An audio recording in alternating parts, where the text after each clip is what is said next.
வணக்கம். அனைவரையும் ஆரோக்கியம் நிகழ்ச்சிக்கு வரவேற்கின்றோம். இன்றைய சமூகத்தில் பல நோய்கள் எம்மை தாக்குகின்றன. அந்த நோய்கள் எதனால் ஏற்படுகின்றன, அதற்கான தீர்வுகள் என்ன குறித்து ஒவ்வொரு வாரமும் நாங்கள் ஆரோக்கியம் நிகழ்ச்சியில் பார்த்து வருகின்றோம். அந்தளவில் இன்றைய ஆரோக்கியம் நிகழ்ச்சியில் நாங்கள் பேசப் போகின்ற விடயமாக இருக்கின்றது வாய் புற்றுநோய். பல வகையான புற்றுநோய் எம்மை தாக்குகின்றது. புற்றுநோய் எவ்வளவு வீரியமான நோய் என்பதை நாங்கள் அறிந்திருக்கின்றோம். இந்த வாய் புற்றுநோய் என்றால் என்ன? இது அதிகளவாக ஏன் ஆண்களுக்கு ஏற்படுகின்றது? இதற்கான காரணம் என்ன, தீர்வு என்ன குறித்துதான் இன்றைய ஆரோக்கியம் நிகழ்ச்சியில் நாங்கள் முழுமையாக பேசப் போகின்றோம். எம்மோடு இணைந்திருக்கின்றார் வாய், முகம், தாடை சத்திர சிகிச்சை நிபுணர், வவுனியா பொது வைத்தியசாலை வைத்தியர் பிரசன்னா அவர்கள். வணக்கம். வணக்கம். உங்களை நாங்கள் ஆரோக்கியம் நிகழ்ச்சிக்கு வரவேற்கின்றோம். இன்றைய ஆரோக்கியம் நிகழ்ச்சியில் நாங்கள் முழுமையாக வாய் புற்றுநோய் குறித்து பேசப் போகின்றோம். அந்தளவில் வாய் புற்றுநோய் என்றால் என்ன, இது எதனால் ஏற்படுகின்றது? வணக்கம்.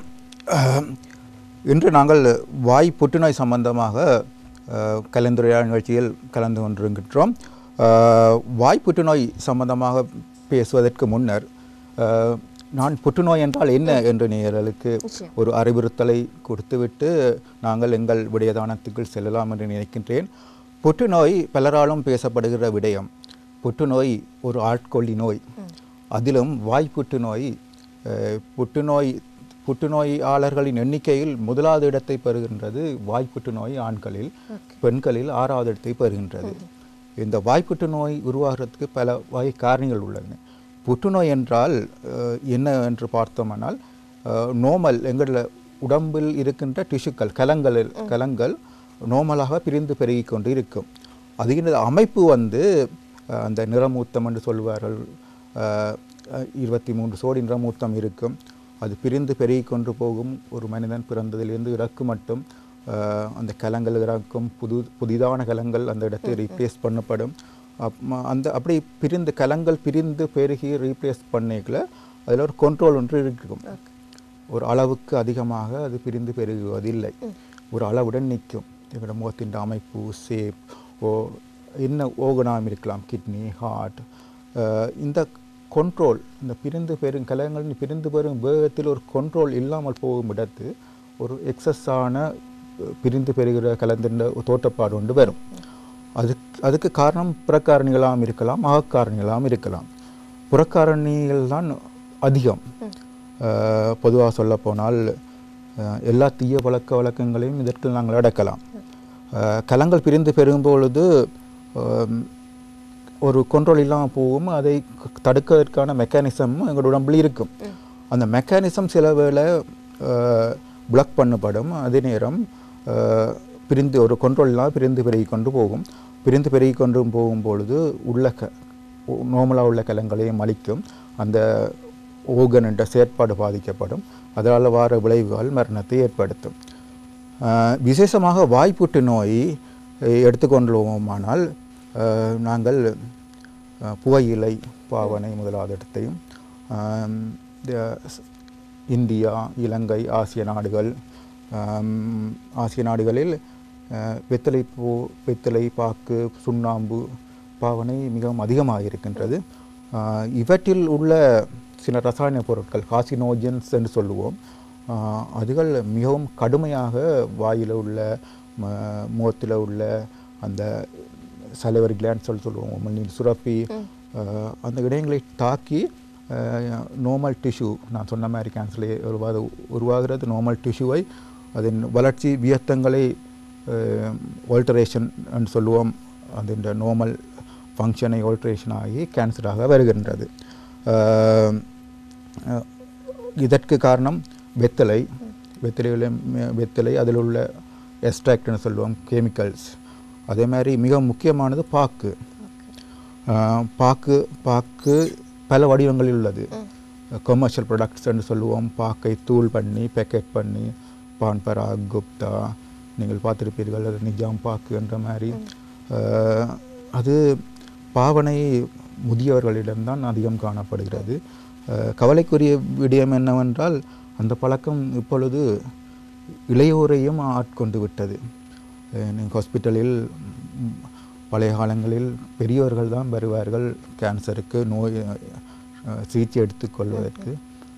இக்காலங்களில் பாடசாலை மாணவர்கள் கூட இப்பழக்கத்துக்கு அடிமையாகிறார்கள். ஸ்கூல் லீவர்ஸ் என்று சொல்லுவோம். பாடசாலையை விட்டு வெளியில் செல்பவர்கள்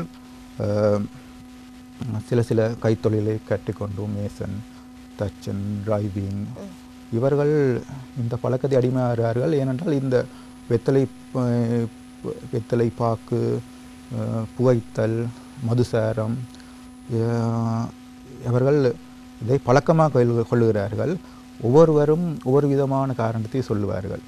டிரைவர்ஸ், மேசன் எடுத்துக்கொண்டால் இரவு டிரைவ் பண்ணும்போது நித்திரை வரும், அதற்காக இந்த வெத்தலையை சாப்பிடுவார்கள். நீங்கள் பஸ் ஸ்டாண்டில் பார்த்தீர்கள் என்றால் அந்த வெத்தலையை துப்பி அந்த இடமே நிலண்ட ஒரு அசிங்கமான ஏரியாவாக இருக்கும். அப்போ இவர்கள் தொடர்ந்து பாய்க்கும்பொழுது நிச்சயமாக ஒரு கட்டத்தில் அந்த வாயில் உள்ள டிஷ்யூக்கள் அதன் தன்மை மாறி கேன்சராக மாறும். அதே மாதிரி அந்த வெத்தலையில் உள்ள இன்க்ரீடியன்ட் சொல்லுவோம், புகையிலை என்றால் புகையிலை நீங்கள் ஸ்மோக் பண்ணணும் என்று இல்லை, ஸ்மோக்லெஸ் டுபேக்கோன்னு சொல்லுவோம். புகையிலை நீங்கள் உட்கொள்ளும் பொழுதும் அதில் உள்ள எக்ஸ்ட்ராக்ட் வருகின்றது. அதே மாதிரி சுண்ணாம்பை நீங்கள் பூசி சாப்பிடும் பொழுது வாயில் உள்ள டிஷ்யூக்களை மிகவும் மென்மையாக்கிவிடும். அது இரோஷன் என்று சொல்லுவார்கள். அது இந்த இரோஷன் அப்போ இதில் உள்ள காசினோஜிக்கு இந்த வேதிப்பொருட்களை அகத்துறிஞ்சியை தூண்டும். அதே மாதிரி புகையிலை ஸ்மோக்கிங் அதில் உள்ள அரோமேட்டிக் ஹைட்ரோ கார்பன் என்று சொல்லுவார்கள். அந்த கார்பன் டிஷ்யூக்கள் அதுகள் அந்த நுரையீரலையும் தாக்கும். முதலாவதாக வாய் மின்சாவு, கழுத்து, தொண்டை பகுதி எக்ஸ்போஸ் பண்ணுற ஏரியாக்கள் அனைத்திலும் கேன்சரை ஏற்படுத்துகிற தாக்கங்கள் கூட. அதையும் விட மதுசாரம் இதுவும் கேன்சரை ஏற்படுத்துக்கான கோசேட்டியில் முக்கியமானது. நிச்சயமாக. அதாவது புற்றுநோய் என்றால் என்ன, அதிலும் வாய் புற்றுநோய் என்றால் என்ன, எப்படியான சில முக்கியமான காரணிகளால் இந்த வாய் புற்றுநோய் ஏற்படுவதாக நீங்கள் கூறியிருந்தீர்கள். அந்த அளவில் இந்த வாய் புற்றுநோய் எப்படி உருவாகிறது என்பதை விளக்க முடியுமா? வாய்ப்புற்றுநோய் உருவாகுவதற்கு காரணிகள் நான் ஏற்கனவே கூறியிருந்தேன். அகக்காரணிகள், புறக்காரணிகள் என்று. அகக்காரணிகள் என்று கூறும் பொழுது எமது ஜெனட்டிக்ஸ் என்று சொல்லுவோம்.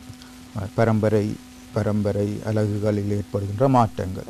பரம்பரையான நோய் எதிர்ப்பு சக்தி, ஒரு மனிதன் பிறக்கும் பொழுது அவனுக்கு ஒரு நோய் எதிர்ப்பு சக்தி ஆட்டோமேட்டிக்காக வரும். கேன்சர் உருவாகும் பொழுது அந்த கேன்சர் உருவானால் அதையே ஆரம்ப நிலையிலேயே நமது உடம்பில் உள்ள கலங்கள் அதை கண்டறிந்து அழித்துவிடும். எதிர்ப்பு சக்தி என்று சொல்லுவது.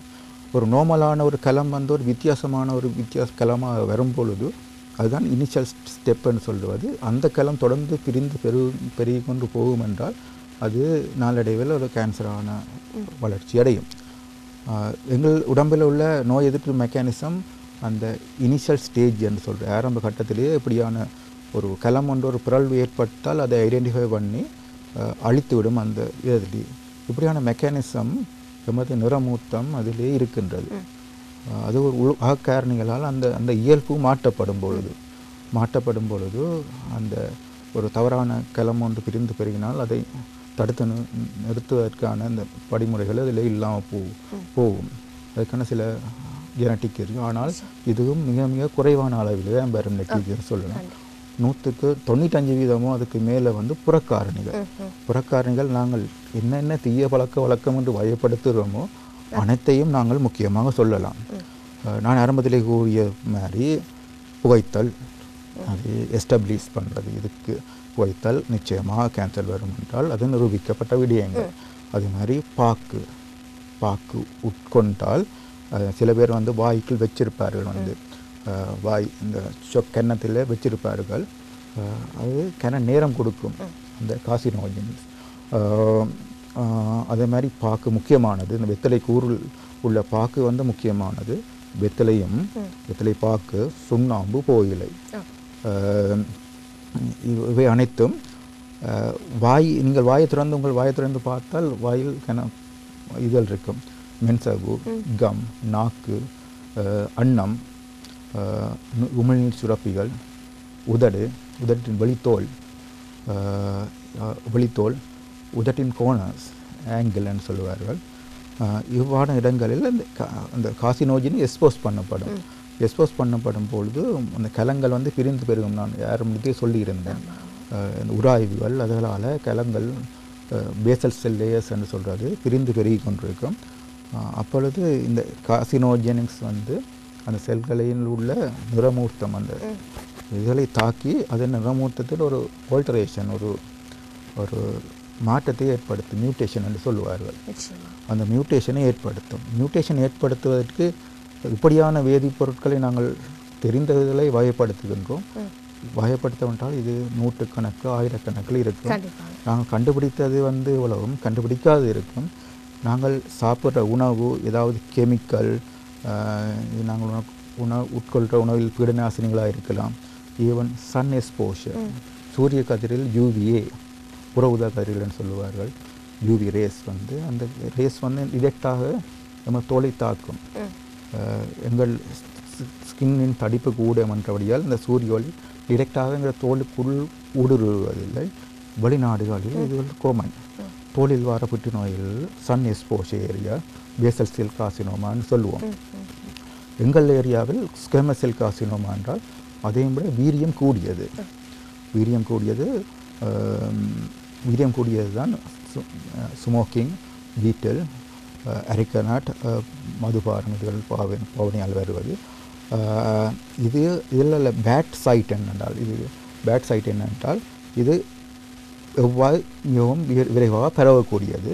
நிச்சயமாக அந்த அளவில் பார்த்தால் நாங்கள் அதீதமாக இந்த வெற்றிலை, பாக்கு, புகையிலை பாவிப்பதினூடாக வாய் புற்றுநோய் நமக்கு ஏற்படக்கூடிய வாய்ப்புகள் அதிகமாக காணப்படுகின்றன. இதற்கான அறிகுறிகள் என்னவாக இருக்கின்றன, எத்தனை நாட்களில் நாங்கள் வாய் புற்றுநோய் தான் என இதனை கண்டுபிடிக்கலாம் என்பது தொடர்பாக தொடர்ச்சியாக பேசலாம். இன்றைய தினம் நாங்கள் வாய் புற்றுநோய் குறித்து பேசிக் கொண்டிருக்கின்றோம். எம்மோடு இணைந்திருக்கின்றார் வாய், முகம், தாடை சத்திர சிகிச்சை நிபுணர், வவுனியா பொது வைத்தியசாலை வைத்தியர் பிரசன்னா அவர்கள்.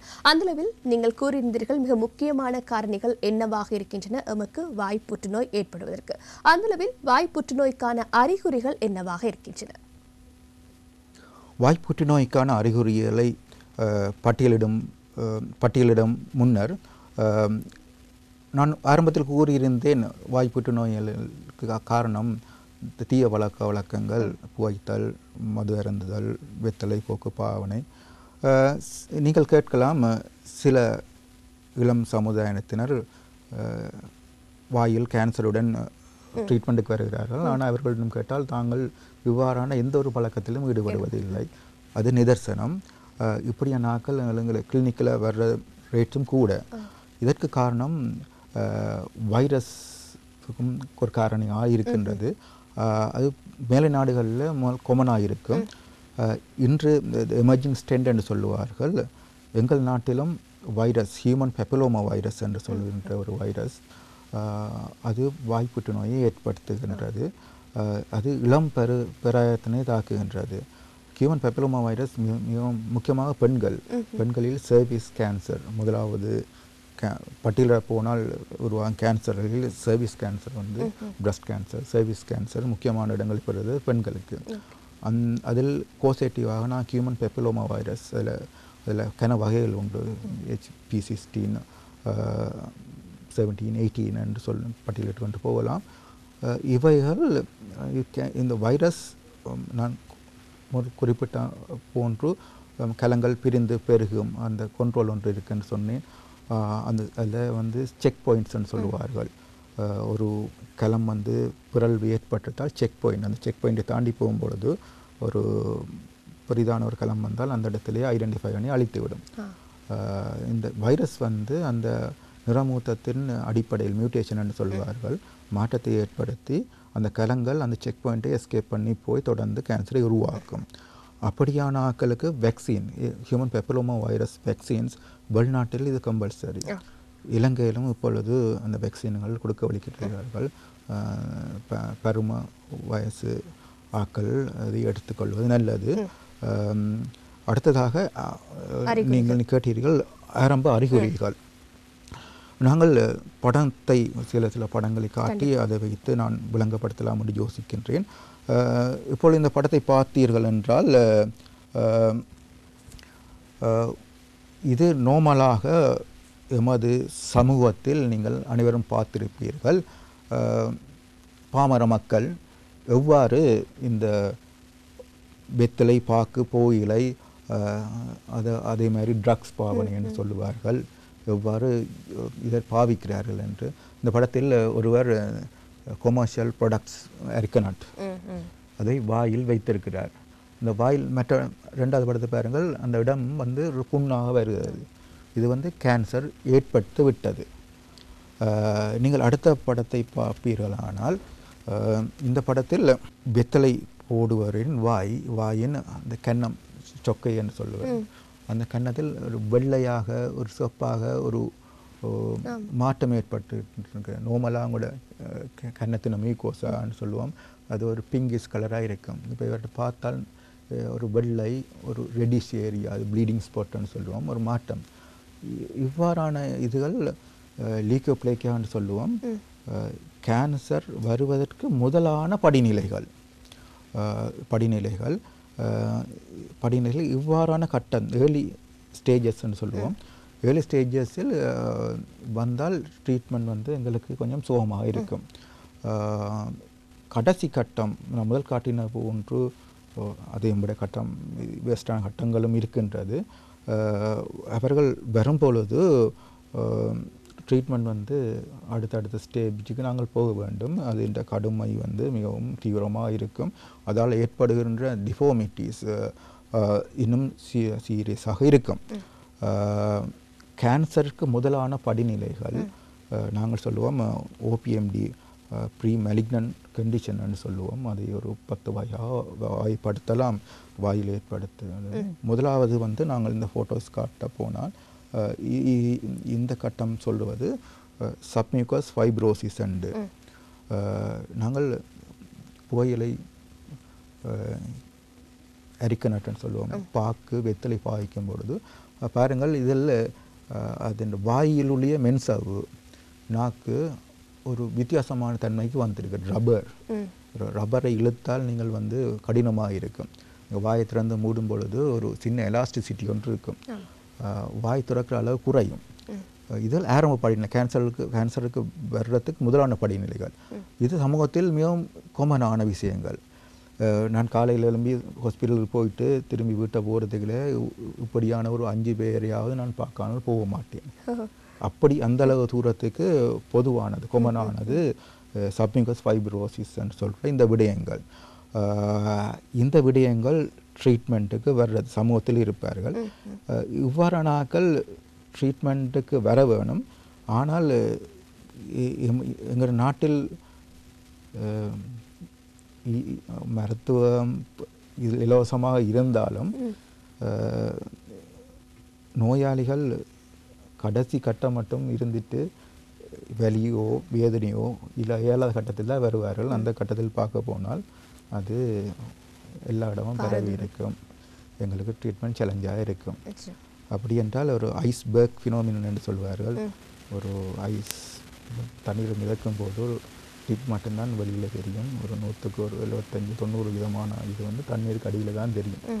இப்போ அப்படியான தண்ணீருக்கு அடியில் தெரியாத இருக்க விஷயங்கள் தான் நான் படங்களில் காட்டியிருக்கின்றேன். இப்படியான விஷயங்கள் சமூகத்தில் ஏன் காமனாக இருக்கின்றது என்றால், உதாரணம் தேயிலை தோட்டங்களில் வேலை செய்கிற தேயிலை தொழிலாளிகளை எடுத்துக்கொள்வோம். அவர்கள் வெத்தலை பாக்கு வீடி மதுசாரம் அவர் அந்த சமூகத்தில் பின்னிப்பு இணைந்தது. நீங்கள் போனீங்கள் என்றால், நான் முதல் டிக்கோயா ஆதரவு வைத்தியசாலையில் வேலை செய்தேன். அப்போ அந்த பாப்புலேஷனில் நீங்கள் போனீங்கள் என்றால் 190 விதமான நீங்கள் ஒரு ஸ்க்ரீனிங் கண்டு போனால் எல்லோரும் கிட்டத்தட்ட அனைவரும் வெத்தலை பாக்கு புகையிலைக்கு அடிமையாகத்தான் இருப்பார்கள். அந்த வெத்தலை பாக்கு புகையிலை அந்த இதை பாய்க்காமல் அவர்களை மாற்றி எடுக்கிறது எந்த கடினமான விஷயம். ஏன் தேயிலை தோட்டத்தில் வேலை செய்யணும், குளிர், அந்த அட்டை கடி, அவர்கள் நித்திரை இல்லாமல் அவருக்கு ஒரு உற்சாகத்தை கொடுக்க வேண்டியது இது. இந்த சைட் எஃபெக்ட் வந்து வாய்ப்புற்று நோய் அவர்கள் வாழ்க்கை காலத்தையே குறைத்துவிடும் 40-50 வயதுக்கு பிறகு. அடுத்த ஒரு படத்தை காட்டுகிறேன். வெள்ளையாக மட்டுமா இருக்காது. இந்த நாக்கில் பாருங்கள் ஒரு சிவப்பு ரெடிஷன் சொல்லுவோம். இதுவும் ஒரு இது கேன்சராக எஸ்டாப்ளிஷ் பண்ணப்பட்டது. இந்த ஆரம்ப படிநிலை வந்து ஒரு சிவப்பான பச்சை இருக்கும், வெள்ளையான பச்சை இருக்கலாம், சிவப்பான பச்சை இருக்கலாம். வந்து ஒவ்வொருவரும் செல்ஃப் எக்ஸாமினேஷன்ஸ், காலையில் நீங்கள் பல் தூரியை எடுத்து ப்ரஷ் பண்ணும் பொழுது கண்ணாடிக்கு முன்னுக்கு நின்று பார்க்கும் பொழுது நீங்களே செல்ஃப் எக்ஸாமினேஷனை செய்து பார்க்கலாம். நேர்கள் ஏதாவது வித்தியாசமான ஒரு கட்டி, ஒரு கலர் சேஞ்சுன்னு சொல்லுவோம், ஒரு நோய், ஒரு நோவு இருந்தால் நீங்கள் ஆரம்ப சுகாதார பிரிவு வைத்தியர்கள், பல் வைத்தியர்கள், இதில் சிறப்பு தேர்ச்சி பெற்றவர்கள் அவர்கள் வாயில் அவர்கள் காட்டி ஏதாவது வித்தியாசம் இருந்தால் வந்து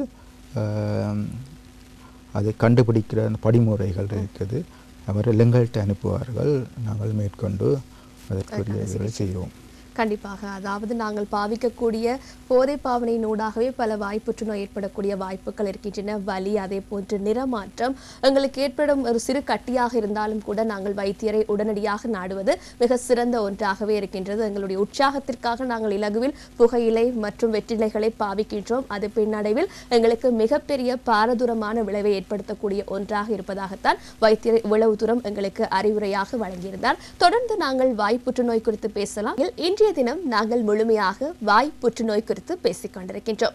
எம்மோடு இணைந்திருக்கின்றார் வைத்தியர் பிரசன்னா அவர்கள். அந்த அளவில் எவ்வாறான அறிகுறிகள் தென்படும் என நீங்கள் புகைப்படத்துடன் விளக்கமாக கூறுகின்றீர்கள். அதே போன்று நீங்கள் சொன்னதுதான், சிலர் பாரதூரமான நிலைமைக்கு வந்த பின்னர் தான் வைத்தியரை நாடுகின்றார்கள். எத்தனை நாட்களில் இது வாய் புற்றுநோய் தான் என நாங்கள் அறிந்து கொள்வது? வாய் புற்றுநோய் தான் என அறிந்து கொள்வதற்கு சில முறைகள் இருக்கின்றது. நோய் அறிகுறிகளை வைத்து ஓரளவுக்கு நாங்கள் சொல்ல முடியும் இது வாய்ப்புற்று நோய் தான் என்று.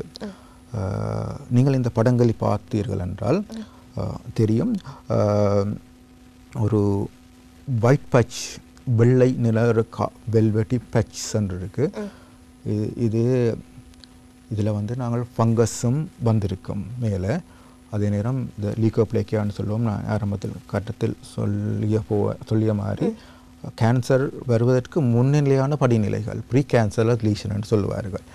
என்றால் நாங்கள் ப்ரீ கேன்சருக்கு வர்றதுக்கு முதலான படிநிலைகள் வந்து தான் கேன்சர் வரும்.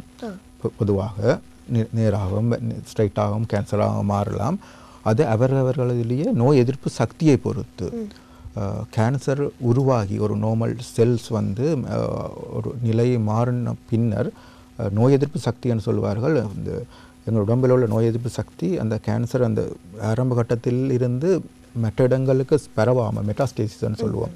கேன்சர் உருவானால் அது கழுத்து, நெஞ்சு, நுரையீரல் தூளாக மற்ற இடங்களுக்கும் பரவும்.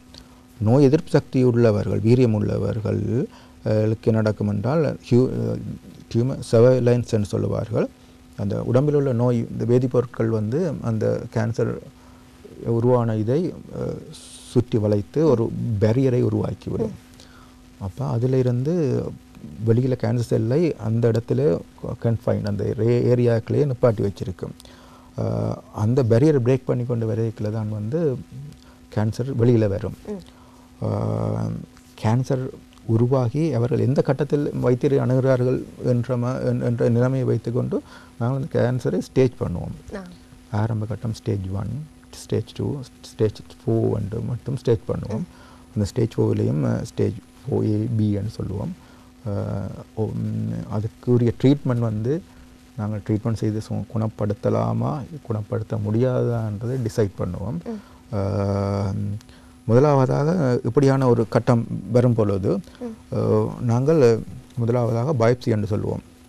ஒரு சிறு டிஷ்யூவை எடுத்து அதை செக் பண்ணி பார்ப்போம் மைக்ரோஸ்கோப்பில். ஒரு பெத்தாலஜிஸ்ட்னு சொல்லுவார்கள்.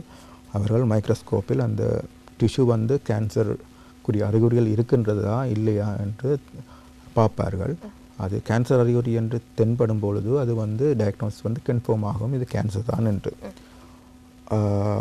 அதில் அது அந்த ஏர்லி ஸ்டேஜ் வந்து அதோட நின்று விடவில்லை. நாங்கள் ஒரு ஸ்கேன் ஒன்று பண்ண வேண்டும். ஸ்கேனு அல்ட்ராசவுண்ட் ஸ்கேனாக இருக்கலாம், சிடி ஸ்கேனாக இருக்கலாம், எம்ஆர்ஐ ஸ்கேனாக இருக்கலாம், இல்லாட்டி ஸ்பெக்ட் ஸ்கேன் சொல்லுவார்கள்.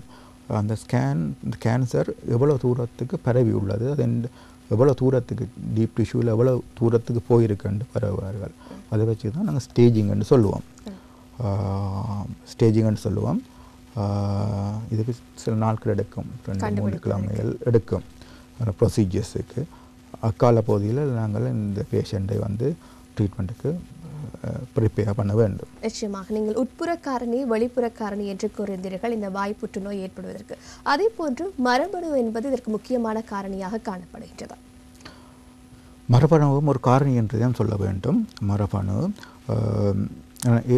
ஆரம்பத்தில் கூறியது போல் எமது களம் ஒரு கண்ட்ரோல் இருக்கும்.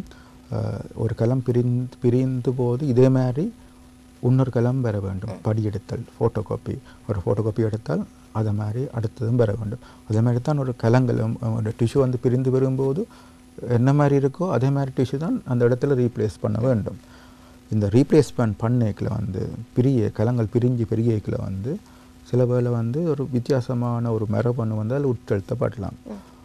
நான் சொன்ன மாதிரி ஒரு வைரஸில் உள்ள மரபணு எங்கள் உடம்பில் உள்ள மரபணுவிலே உட்செலுத்தப்படலாம். சில வேளை வந்து மரபணுவில் ஒரு பிரச்சனை வரலாம். ஒரு கதிரியக்கம், நீங்கள் கழிப்பட்ட பேர் கிரோஷமா நாகாசாக்கியில் ஒரு கதிரியக்கம், ஒரு அணுகுண்டு வெடிப்பு. அதே மாதிரி வந்து அண்டவெளியிலேயே வந்து சூரிய ஒளியிலேயே வந்து ஒரு கதிரியக்கம், யூவி ரேசஸ்ன்னு சொல்லுவோம். இந்த மரபணுவிலே ஒரு ஆல்ட்ரேஷனை ஏற்படுத்தினால் அந்த பிரதி எடுத்தல் வந்து மாற்றப்படும். நான் சொன்ன மாதிரி மாற்றப்பட்டாலும் அதே ஆரம்ப கட்டத்திலேயே எங்களோட நோய் எதிர்ப்பு சக்தி ஐடென்டிஃபை பண்ணி அப்படியான ஒரு வித்தியாசமான ஒரு களம் வந்து சிஸ்டத்துக்குள்ளே போகிறத பிளாக் பண்ணி விட்டுரும். ஹெப்படோசிஸ் என்ற ப்ரொசீஜர்ஸ்ன்னு சொல்லுவார்கள். அதுக்கும் ஒரு நிறமூத்தம் பொறுப்பாக இருக்கும். அந்த நிறமூத்தத்தை அமைப்பு மாற்றப்படும் போது அந்த சென்ட்ரி பாயிண்ட், செக் பாயிண்ட்டை தாண்டி போயிடுவார்கள். அந்த களம் தொடர்ந்து பிரிந்து பெருகி கொண்டு போகும். ஒரு கண்ட்ரோல் இல்லாமல் போகும். கண்ட்ரோல் இல்லாமல் போனால் இப்போ ஒரு முகத்தில் ஒரு டிஷ்யூ வந்து கண்ட்ரோலாக இருக்கும் பொழுது அது ஸ்மூத்தாக இருக்கும். அது வந்து தொடர்ந்து பிரிந்து பெருகி ஒரு கண்ட்ரோல் இல்லாமல் பிரிந்து பெருகி போல் கட்டி கொண்டு வரும். அப்போ கட்டி கொண்டு வரும்பொழுது அதுக்கு ஏற்ற மாதிரி blood supply, nerve supply, nutritions எல்லாம் போக வேண்டும். அப்போ இந்த கேன்சர்னு சொல்கிறது டிஸ்அரேஞ்ச் டிஷ்யூன்னு சொல்லுவார். ஒரு கட்டுப்பாடு இல்லாத டிஷ்யூ பிரிந்து பெருகினாலும் அதற்குரிய பிளட் சப்ளை எல்லாம் உருவாகாது.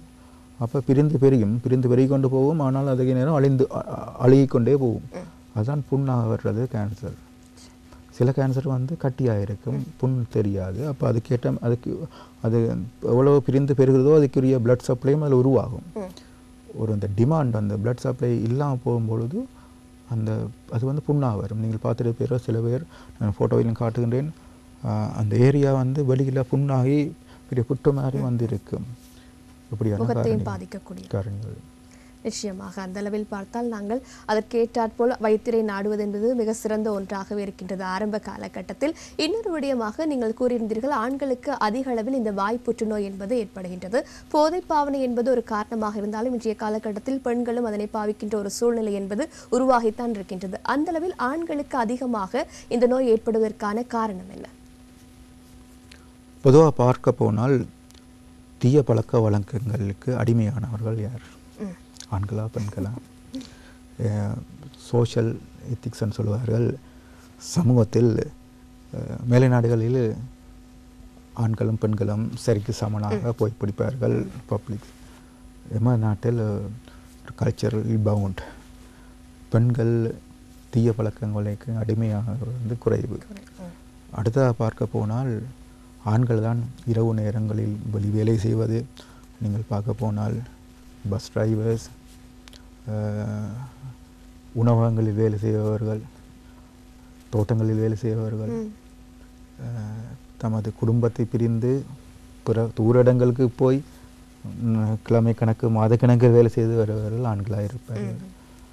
சமூகத்தில் நேராக பார்த்தீர்கள் என்றால் இரவு பஸ்ஸில் டிரைவ் பண்ணுபவர்கள், பஸ்ஸை நிப்பாட்டுவார்கள். ஒரு ஸ்டேஷனில் வெத்தலைக்கு ஒரு கணக்கு எடுத்து வச்சுட்டு போவார்கள். வெத்தலையை மன்று கொண்டு தான் இரவு நைட் வந்து டிரைவ் பண்ணுவாங்க. வெத்தலை போடாமல் விட்டால் அவருக்கு நித்திர போயிடும், ஆக்சிடெண்ட் வரும். அந்த வெத்தலை வேலைக்கு இதுக்கு மாற்றீடாக நாங்கள் வேறு ஏதாவது செய்ய வேணும். இந்த பழக்கங்களால் நாளடைவில் புற்றுநோயாக வருகின்றது. அதே மாதிரி சிறு தொழில் செய்பவர்கள், மேசன், தச்சு வேலை செய்பவர்கள்,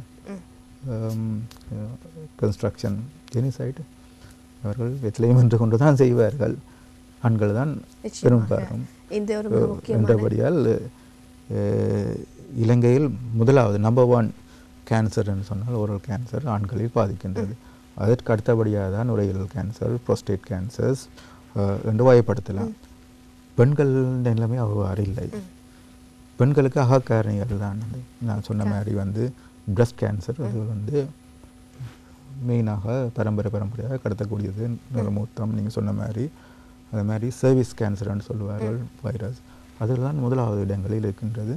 ஓரல் கேன்சர் வந்து அவர்களும் பாய்க்கிறார்கள், வெத்தலை வீடு வழியாக பாய்ப்பார்கள், மன்று தின்பார்கள். அவர்களுக்கு 5வது 6வது இடங்களில் இருக்கின்றது. ஆனால் இப்போது காலங்களில் அவர்களுடைய நிலைமையிலும் கூடிக்கொண்டு வருகிறது. கேன்சரால் உருவாகும் பெண்களின் எண்ணிக்கையும் அதிகம். நிச்சயமாக, அதாவது இலங்கை, இந்தியா போன்ற நாடுகளில் இந்த அதீத போதைப்பொருள் பாவனையால் ஆண்களை அதிகமாக பாதிக்கக்கூடிய ஒரு புற்றுநோயாக வாய் புற்றுநோய் மாறி இருக்கின்றது. இதிலிருந்து எங்களை தற்காத்துக் கொள்ள வேண்டியது மிக அவசியமான ஒன்றாக இருக்கின்றது. எங்களுக்கு வேலைப்பளு அதிகமாக இருக்கலாம், அதற்காக நாங்கள் இந்த போதைப் பொருட்களை பாய்ப்பதின் ஊடாக எங்களுக்கு சற்று நேரம் உற்சாகம் கிடைக்கும். ஆனால் அதனுடைய விளைவுகள் என்பது எங்களுக்கு மிகப்பெரிய பாரதூரமாக காணப்படும் என்பதை தான் வைத்தியர் எங்களுக்கு அடிக்கடி கூறிக்கொண்டிருக்கின்றார். தொடர்ச்சியாக பேசலாம். இலங்கையை பொறுத்த மட்டும் இந்த வாய் புற்றுநோய் எவ்வாறு தாக்கம் செலுத்துகின்றது என்பது தொடர்பாக இன்றைய தினம் நாங்கள் வாய் புற்றுநோய் குறித்து பேசிக் கொண்டிருக்கின்றோம். எம்மோடு இணைந்திருக்கின்றார் வாய், முகம், தாடை சத்திர சிகிச்சை நிபுணர், வவுனியா பொது வைத்தியசாலை வைத்தியர் பிரசன்னா அவர்கள். அந்த அளவில் நாங்கள் எப்படி இதிலிருந்து எங்களை தற்காத்துக் கொள்ள வேண்டியது அவசியம் என நீங்கள் கூறினீர்கள். ஆசிய நாடுகளில் அதிகமாக ஏற்படக்கூடிய நோயில் ஒன்றாக வாய் புற்றுநோயும் காணப்படுகின்றது. இலங்கையை பொறுத்த மட்டில் இந்த நோயின் தாக்கம் எவ்வாறு காணப்படுகின்றது? இறப்பு வீதம் எப்படி அமைந்துள்ளது? நான் கூறியது போல் ஆண்களை பாதிக்கும் முதலாவது காரணியாக புற்றுநோய் காரணிகள் முதலாவதாக வாய்ப்புற்று நோயும் பெண்களில் 6வது இடத்தையும் காணப்படுகின்றது. இந்த நோயை கட்டுப்படுத்துவதற்கு இரண்டு வழிமுறைகள் இருக்கின்றது. ஆரம்பத்திற்கு நான் கூறியது போல் அந்த ஐஸ்பர்க் ஃபினோமினன், ஒரு ஐஸின் டிப் மாதிரி தான் வெளியே தெரியும். கண்டுபிடிக்காத பகுதி வந்து நீரில் அடியில் கணக்கு இருக்கும். ட்ரீட்மெண்ட்டை பொறுத்த மட்டில் 2 விதமாக இருக்கின்றது. ஒன்று வந்து வருமுன் காப்பதே சிறந்தது. பாவனை, ஆரம்ப கட்டம், இவர்களை உற்சாகப்படுத்தி ஐடென்டிஃபை பண்ணுறதுன்றது. இதை சொல்ல கம்யூனிட்டி மெடிசின்னு சொல்கிறது. மெடிசின் ஒரு பிரிவு. அவர்கள் ட்ரீட்மெண்ட்டோட டிரெக்டாக சம்மந்தப்பட மாட்டார்கள். அவர்கள் ப்ரிவென்ஷன். நாங்கள் டெர்ஷரி கேன்சர் ஒன்று உருவாகினால் கடைசி கட்டம் எவ்வாறு, அது ஒரு சிறு பகுதி தான் வரும். ஒரு ஐசில் மிதக்கும் ஒரு டிப் பகுதி, ஒரு 10%, ஒரு 20% அதுக்குரிய பகுதி தான். அப்பொழுது இந்த கம்யூனிட்டி மெடிசின் என்றவர்கள் சிறப்பாக செயற்படும் இடத்து இந்த டிப்புக்கு வந்து இந்த மேல் பகுதிக்கு வர அந்த லேட் ஸ்டேஜ் இறுதி கட்டங்களில் வரக்கூடியவர்கள் குறைவாக இருப்பார்கள். ஒரு பேஷண்ட் கேன்சராக வரும் பொழுது அதுக்குரிய கோஸ்ட் வந்து கூடவாக இருக்கும். ஒரு பேஷண்ட்டை கேன்சர் ட்ரீட்மெண்ட் செய்யும் பொழுது பயாப்சி எடுக்க வேண்டும், சிடி ஸ்கேன் எடுக்க வேண்டும், சர்ஜரி செய்ய வேண்டும். ஒரு 7-8 மணித்தியாலம் எடுக்கக்கூடிய சர்ஜரி, ஐசியூவில் வச்சு பராமரிக்க வேண்டும். பின்னர் ஓட்டில் 2-3 கிழமை மாதிரி வச்சிருக்க வேண்டும். அப்புறம் வீட்டில் பராமரிக்க வேண்டும். அவ்வளோ காலப்பகுதியில் வரும் அந்த வீட்டில் அவர்தான் பிரதானமாக வேலை செய்து உழைக்கக்கூடியதாக இருப்பார்கள். அந்த வீட்டுக்கு வருமானம் இல்லாமல் போகும். இனி இவரை பாதுகாக்கிறதுக்காக மற்றவர்களும் இருக்க வேண்டும், அவர்களுடைய வேலைப்பாடு என்று அது இந்த பரிமாணம் வந்து ஒரு வித்தியாசமாக இருக்கும். நம் எண்ணிக்கையை பொறுத்த மட்டில் ஹாஸ்பிட்டலுக்கு எவ்வளவு பேர் வர்றார்கள் என்றால், இலங்கையை பொறுத்த மட்டில் ஒரு 150 பேர்கிட்ட நியூலி டயக்னோசிஸ் புதுதாக ஐடென்டிஃபை பண்ணப்படுவார்கள். ஒரு நாளைக்கு ஒரு வருடத்தில் எப்படியும் ஒரு 2000 பேர்கள் இறப்பார்கள் வாய்ப்புற்று நோயால். நிச்சயமாக நீங்கள் சொன்னது போன்று ஒரு வருடத்திற்கு வாய் புற்றுநோயினால் இலங்கையில் 2000 பேர் இறக்கின்றார்கள். ஒரு நாளைக்கு 150 பேர் காணப்படுகின்றார்கள் என்பதே ஒரு பாரதூரமான விடயமாகவே பார்க்க வேண்டியதாக இருக்கின்றது. நாங்கள் இறப்புதானே என்று இலகுவாக கடந்து செல்கின்றோம். அந்த அளவில் இந்த நோயை தடுப்பதற்கு இலங்கையை பொறுத்த மட்டில் தடுப்பூசி எவையேனும் பாவிக்கப்படுகின்றன. வாய் புற்றுநோயை குணப்படுத்துவதற்கான சிகிச்சை முறைகள் பலவர் இருக்கின்றதை பற்றி நாங்கள் பார்ப்போம். நீங்கள் தடுப்பூசி என்று நாங்கள் பார்க்கும் பொழுது புற்றுநோயை தடுப்பதற்கு தடுப்பூசி இருப்போன்னு கேட்டால் நிச்சயமாக இல்லை. இன்னும் அவ்வாறான கண்டுபிடிப்புகள் உலகத்தில் இல்லை. அதற்கான ஆராய்ச்சிகள் நடந்து கொண்டிருக்கின்றன. புற்றுநோயை தடுப்பதற்கு நான் சொன்ன ஆரம்பத்தில் சொல்லியிருந்தேன், வைரஸ் ஒரு காரணமாக இருக்கும் என்று. ஹியூமன் பைப்பலோமா வைரஸை தடுப்பதற்கு கட்டுப்படுத்துவதற்கு தடுப்பூசிகள் இருக்கின்றது. அதில் இப்பொழுது இலங்கையிலும் விநியோகிக்கப்படுகின்றது. மேலும் பராய 17 வயது ஆண்களும் பெண்களும் அதை பெற்றுக்கொள்வது சால சிறந்தது. ஆனால் தீய வழக்கங்களால் வரும் புற்றுநோயை கட்டுப்படுத்துவதற்கு தடுப்பூசிகள் இல்லை. நிச்சயமாக அந்த அளவில் பார்த்தால் நீங்கள் ஏற்கனவே பல அறிகுறிகளை கூறினீர்கள். இந்த மாதிரியான அறிகுறிகள் தென்பட்டால் உடனடியாக வைத்தியரை நாட வேண்டியது மிக முக்கியமான ஒன்றாகவே இருக்கின்றது. சிலர் தங்களுக்கு வலிதானே என்று இலகுவாக பல நாட்களை கடந்துவிட்டு பின்னராகத்தான் வைத்தியரை நாடுகின்றார்கள். இன்றைய காலகட்டத்தில் பல நவீன சிகிச்சை முறைகள் காணப்படுகின்றன. ஒவ்வொரு ஸ்டேஜ் காணப்படுவதாக நீங்கள் கூறினீர்கள். அந்த அளவில் எப்படியான சிகிச்சை முறைகள் வாய் புற்றுநோய்க்கு காணப்படுகின்றது? புற்றுநோய் சிகிச்சைக்கு 3 வகையான சிகிச்சைகள் மேற்கொள்ளலாம்.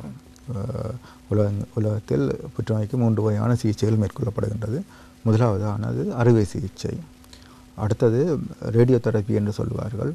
கதிரியக்கம், கரண் பிடிப்பது என்று நார்மலாக மக்கள் மத்தியில் கதைப்பார்கள். கதிரியக்க சிகிச்சை. அடுத்ததாக கீமோதெரப்பி என்று சொல்வார்கள். ஊசி மருந்துகள், குளுசைகள் மூலம் கேன்சரை கட்டுப்படுத்துவது கீமோதெரப்பி என்று சொல்லுவார்கள். 3 வகையான ட்ரீட்மெண்ட் தான் கேன்சருக்கான ட்ரீட்மெண்ட். வாய்ப்புற்று நோய், முகப்புற்று நோய்களை எடுத்துக்கொண்டால் ஏர்லி ஸ்டேஜ் என்று சொல்லுவோம். ஆரம்ப கட்டத்தில் வாய்ப்புற்று நோய் சர்ஜிக்கல் என்று சொல்லுவார்கள். நாங்கள் ஒரு மார்ஜின் ஒன்றை வைத்து அதை எக்ஸசைஸ் பண்ணி எடுத்து விடுவோம். நீங்கள் பார்க்கலாம் இந்த படத்தில் ஒரு சிறிய அளவிலான ஒரு கேன்சர் உருவாகும் பொழுது நாங்கள் அதை 1 சென்டிமீட்டர் மார்ஜின் வைத்து அதை எடுத்து விடுவோம். நாங்கள் சர்ஜிக்கல் எக்ஸிஷன் என்று சொல்லுவோம். சர்ஜிக்கல் அதே மாதிரி அந்த கேன்சர் பரவக்கூடியது. நான் சொன்னேன் கேன்சர் எவ்வாறு பரவுவது என்றால், ஒன்று நிணநீர்க்கணு. நிணநீர்க்கணு என்றால் நீங்கள் காலில் ஒரு புண் வந்தால் உங்களுக்கு நெறி போடும். அது மாதிரி வாயில் ஒரு புண் வந்தால் நெறி போடும், இல்லை கட்டி வரும். அந்த நிணநீர் கணங்கள் இப்போ இந்த கேன்சர் செல்ஸ் நிணநீர் சேனல்ஸில் பரவினால் முதல் கழுத்தில் நிணநீர் கணுக்கள் இருக்கின்றது. ஒரு 100கணக்கான நிணநீர் கணுக்கள் இருக்கின்றது. அப்பொழுது இந்த கேன்சர் ஈவன் சிறிய அளவில் இருக்கலாம். நாங்கள் ஸ்கேன் பண்ணி பார்ப்போம், கழுத்தில் ஏதாவது நிணநீர் கணுக்கள் இந்த சைஸ் வித்தியாசமாக இருக்காண்டு. அப்போ நாங்கள் கழுத்தில் ஓப்பன் பண்ணி அதில் உள்ள நிணநீர் கணுக்கள் அனைத்தையும் எடுத்து பரிசோதனை பண்ணி பார்ப்போம். அந்த நிணநீர் கணுக்களில் கேன்சர் செல்ஸ் டிபாசிட் பண்ணியிருக்கான்று. அப்போ ஒரு வாயில் சின்ன கேன்சர் ஒன்று வந்தால் அந்த ஏரியாவை வெட்டி எடுத்து போட்டு அதை தச்சு விட்டால் முடிஞ்சதுன்றது அர்த்தம் இல்லை. அதில் சின்ன சின்ன கண்ணுக்கு தெரியாத சில கலங்கள் அந்த நிணநீர் கணுக்களின் வழியே பரவி நிணநீர் கணுக்களில் தங்கி நிற்கும். அதிலிருந்து பிரிந்து பெருகும். அப்புறம் அதிலிருந்து உடம்பு ஃபுல்லாக பரவும். அப்போ நாங்கள் கேன்சர் வாயில் உருவான கேன்சர் மற்ற உடம்பில் பரவுவதை தடுப்பதென்றால் கழுத்து பகுதியை ஓப்பன் பண்ணி சர்ஜரி செய்து நெக் டிசெக்ஷன் என்று சொல்வார்கள். அதில் உள்ள நிணநீர் கணுக்கள், அது சம்பந்தமான டிஷ்யூக்கள் அனைத்தையும் ரிமூவ் பண்ண வேண்டும். ரிமூவ் பண்ணி அதை செக் பண்ணி பார்க்க வேண்டும் பெதாலஜிஸ்ட் என்ற மைக்ரோஸ்கோப்பில்.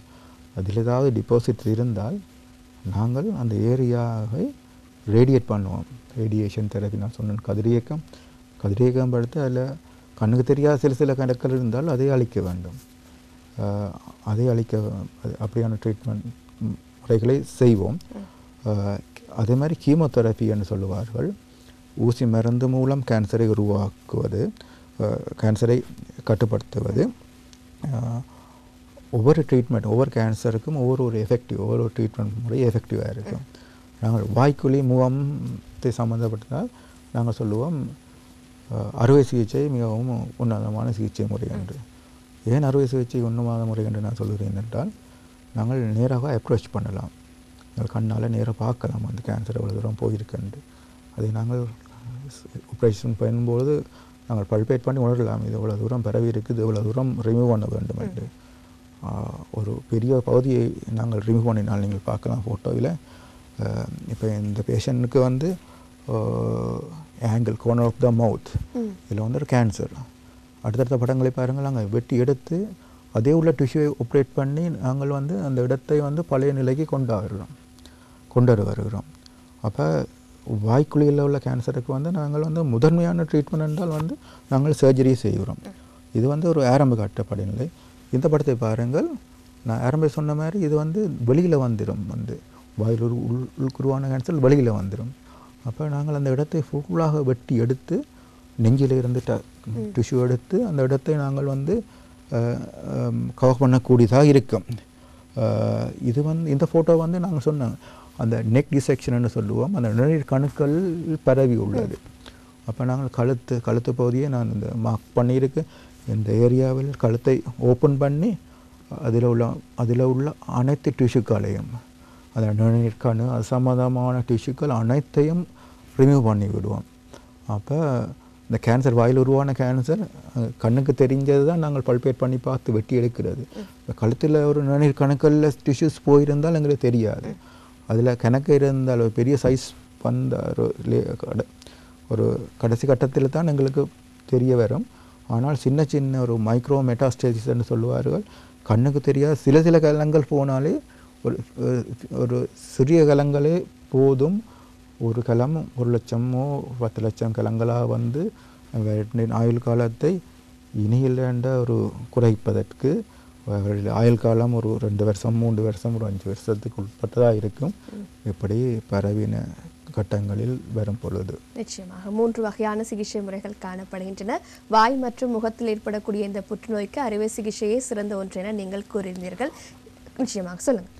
அறுவை சிகிச்சை சிறந்தது. ஆனால் அது அறுவை சிகிச்சையின் பின்னர் நான் சொன்னேன் இந்த மெட்டாஸ்டேசிஸ் அண்ட் டிபாசிட்ஸ் வந்து அதை ரேடியோ தெரபின்னு சொல்வார்கள். அதன் மூலம் 2 சிகிச்சையும் சேர்ந்து ஒரு சிகிச்சை நாங்கள் ப்ரிஃபர் பண்ணுவோம். வந்து கேன்சருக்கு அறுவை சிகிச்சை தான் சிறந்தது என்று ப்ரிஃபர் பண்ணுவோம். ஆனால் எல்லா நோயாளர்களும் ஒரு இதெல்லாம் மேஜர் சர்ஜரிஸ்ன்னு சொல்கிறது. மேஜர் சர்ஜரியை தாங்கிக் கொள்ளக்கூடிய தன்மையில் இருக்க மாட்டார்கள். வயதானவர்கள் வரும்போது அவர்களுக்கு ஒரு பெரிய சர்ஜரியை எதிர்கொள்கிறதுக்கு உடம்பில் அந்த தைரியம் இருக்காது. மெடிக்கல் ஃபிட்னஸ் என்று சொல்லுவோம். அவர்களுக்கு வந்து கேன்சர் வரும்போது அவர்களுடைய டயபெட்டிஸால் பாதிக்கப்பட்டிருப்பார்கள், ஹைப்பர் டென்ஷனால் பாதிக்கப்பட்டிருப்பார்கள், அவர்களுடைய கிட்னி டிசீஸாக இருக்கும், வேறு பல உபாதைகள் இருக்கும். அப்படியான ஆட்களுக்கு வந்து ஒரு பொது மயக்க மருந்து கொடுக்குறதோ ஐசியூவில் வச்சு பராமரிக்கிறதோ ஒரு முடியாத காரியமாக இருக்கும். அவ்வாறான ஆட்களுக்கு வந்து நாங்கள் ட்ரீட்மெண்ட் செய்யாமல் ரேடியோ தெரப்பி என்று சொல்லுவோம். கதிரியக்கம் தனியாக ப்ரைமரி மோட் ஆஃப் ட்ரீட்மெண்ட் கதிரியக்கத்தால் ட்ரீட் பண்ணுவோம். சில பேஷண்ட்ஸுக்கு வந்து இனியிலாண்டு அட்வான்ஸாக இருக்கும். அவர்களுக்கும் ஒரு பெரிய பகுதியை வெட்டி எடுத்து அதை திரும்ப ரீகன்ஸ்ட்ரக்ஷன் செய்கிறது. ஒரு பகுதியை ஒரு தாடையோ எலும்பையோ ஒரு மொத்தின் ஒரு பாதியோ நாக்கை உள்ளாக வெட்டி எடுத்தோம் என்றால் கேன்சர் பரவி இருக்க ஏரியா எடுத்தால் இந்த குவாலிட்டி ஆஃப் லைஃப் என்று சொல்லுவார்கள். வந்து கேன்சர் ட்ரீட்மெண்ட் செய்கிறதால பெனிஃபிட்டா செய்யாமல் விட்டுறதால பெனிஃபிட்டா அண்டு நாங்கள் நாக்கை ஃபுல்லாக ரிமூவ் பண்ணி போட்டு ஓகே உன்னால் சாப்பிட முடியாது ஆனால் நான் கேன்சரை ட்ரீட் பண்ணுகிறேன் என்று சொல்ல முடியாது. இப்படியான இடங்கள் நிச்சயம் வரும், டே டு டேயில் வரும். எங்களால் எல்லாத்தையும் ஆப்ரேட் பண்ண இல்லாது. அப்போ இவ்வாறான ஆட்களுக்கு வந்து நான் பாலியேட்டிவ் ரேடியோ தெரப்பின்னு சொல்கிறது. அவருடைய ஆயுள் காலம் நிச்சயமாக குறையும். அது சில வருடங்களாக இருக்கலாம், சில மாதங்களாக இருக்கலாம். பாலியேட்டிவ் ட்ரீட்மெண்ட்ன்றது அவர் உயிருள்ள காலம் வரை வரி இல்லாமல் நோய் இல்லாமல் உணவை உட்கொண்டு வாழக்கூடிய ஒரு தன்மையை ஏற்படுத்தி கொடுப்பதற்கு பாலியேட்டிவ் ரேடியோ தெரப்பின்னு சொல்லுவோம். நான் சொன்ன போல் கீமோதெரப்பி என்ற ஒன்று இருக்கிறது. அது கேன்சருக்கு நல்ல எஃபெக்டிவாக இருக்கும். ஓரல் கேன்சர்ஸ் முகத்தில் உள்ள கேன்சர்ஸுக்கு அந்த எஃபெக்டிவ் குறைவு. ஆனால் இக்காலத்தில் அதிலேயும் அட்வான்ஸான ட்ரீட்மெண்ட் இருக்கின்றது. அந்த ஸ்டேஜை வந்து குறைப்பார்கள்.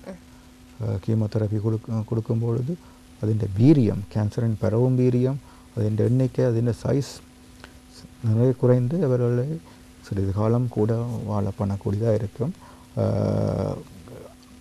இப்படியான இடைகள் இருக்கும். நிச்சயமாக. வாய் புற்றுநோய்க்கு எப்படியான நவீன சிகிச்சை முறைகள் காணப்படுகின்றன, எவ்வாறு சிகிச்சைகள் அளிக்கப்படுகின்றன என்பது தொடர்பாக தெளிவாக நீங்கள் கூறியிருந்தீர்கள். அதே போன்று வாய் புற்றுநோயில் இருந்து தங்களை தற்காத்துக் கொள்ள மக்களுக்கு சொல்லக்கூடிய அறிவுரை என்னவாக இருக்கும்? நிச்சயமாக நான் ஆரம்பத்தில் குறிப்பிட்டது போன்று கேன்சர் உருவாக்கக்கூடிய காரணிகள் அதை நீங்கள் தவிர்க்க வேண்டும். இவ்வாறான பழக்கத்திலிருந்து விடுபட வேண்டும். புகைத்தல், வெத்தலை பாவனை, மதுசார பாவனை, ட்ரக்ஸ், நார்கோட்டிக் ட்ரக்ஸ் என்று சொல்லுவார்கள், இவ்வாறான பாவனையிலிருந்து விடுபட வேண்டும். நோய் எதிர்ப்பு சக்தியை கூட்டுவதற்கு மிகவும் சத்துள்ள ஆகாரங்களை உட்கொள்ள வேண்டும்.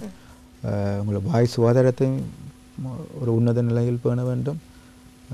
ரெகுலர் செக்கப் என்று சொல்லுவார்கள். நீங்களாக செக் பண்ணி பார்க்க வேண்டும். ஏதாவது வித்தியாசமாக நீங்கள் உணர்வீர்கள் என்றால், ஒரு கட்டியோ புண்ணோ, ஒரு வெள்ளை கலரான பேச்சோ, ஒரு சிவத்தை கலரான பேச்சோ, ஒரு நிறமாற்றமோ தோன்றும் இடத்து நீங்கள் வைத்தியரை நாட வேண்டும். அதுக்குரிய ஆலோசனைகளை பெற வேண்டும். ஆரம்ப கட்டத்தில் நீங்கள் அந்த ட்ரீட்மெண்ட்டை எடுத்து அந்த இடத்திலேயே அதை நிவர்த்தி செய்ய வேண்டும். இதுதான் நான் சொல்லக்கூடிய அறிவுரையாக இருக்கும். கண்டிப்பாக இன்றைய ஆரோக்கியம் நிகழ்ச்சியில் முழுமையாக வாய் புற்றுநோய் என்றால் என்ன, எதனால் ஏற்படுகின்றது, என்ன காரணிகள் மிக முக்கியமாக இருக்கின்றன என்பது தொடர்பாக பல கேள்விகளுக்கு எங்களுக்கு விடை வழங்கியிருந்தார் வாய், முகம், தாடை சத்திர சிகிச்சை நிபுணர் வவுனியா பொது வைத்தியசாலை வைத்தியர் பிரசன்னா அவர்கள். உங்களுக்கு நாங்கள் எங்களுடைய நன்றியை தெரிவித்துக் கொள்கின்றோம். நன்றி. வணக்கம். கண்டிப்பாக இன்றைய ஆரோக்கியம் நிகழ்ச்சியில் நாங்கள் முழுமையாக பேசியிருந்த விடயமாக வாய் புற்றுநோய் காணப்படுகின்றது. இலங்கையை பொறுத்த மட்டில் ஒரு வருடத்திற்கு 2000 பேர் இந்நோயினால் இறக்கின்றார்கள். ஒரு நாளைக்கு 150 பேர் அடையாளம் காணப்படுகின்றார்கள்.